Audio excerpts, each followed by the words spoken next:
keamanan cyber seringkali anggaran ini lebih difokuskan pada pembangunan fisik, sementara untuk penguatan firewall, enkripsi data, dan lisensi perangkat lunak, keamanan dianggap sebagai prioritas kedua. Kemudian adapun gagasan pemecahan untuk isu ini yaitu yang pertama, melakukan penguatan regulasi internal atau metode dengan membuat alur kerja digital yang jelas, mulai dari siapa yang berhak menginput data, siapa yang berhak memvalidasi data, hingga siapa yang berwenang mengekspor data tersebut.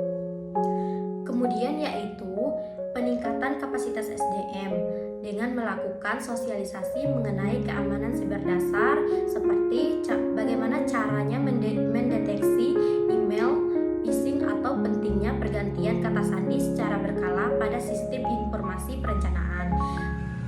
Kemudian optimalisasi teknologi dan integritas data.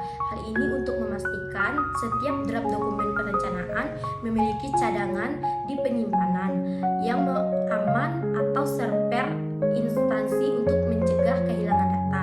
Dan yang terakhir yaitu mitigasi risiko dalam perencanaan untuk memasukkan unsur keamanan cyber sebagai salah satu variabel risiko dalam dokumen perencanaan pembangunan daerah.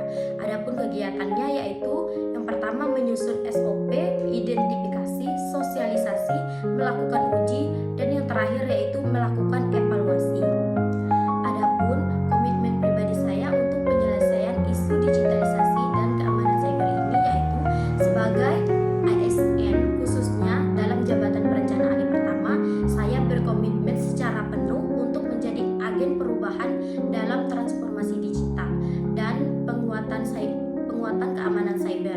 Adapun langkah-langkah yang saya lakukan yaitu sebagai berikut. Yang pertama, menjaga integritas data, memastikan setiap data perencanaan yang saya kelola akurat, valid, dan bebas dari manipulasi. Dan yang kedua yaitu menjaga kerahasiaan data atau informasi. Saya akan menjaga kerahasiaan draft dokumen perencanaan dan anggaran yang bersifat strategis dari pihak yang tidak berwenang.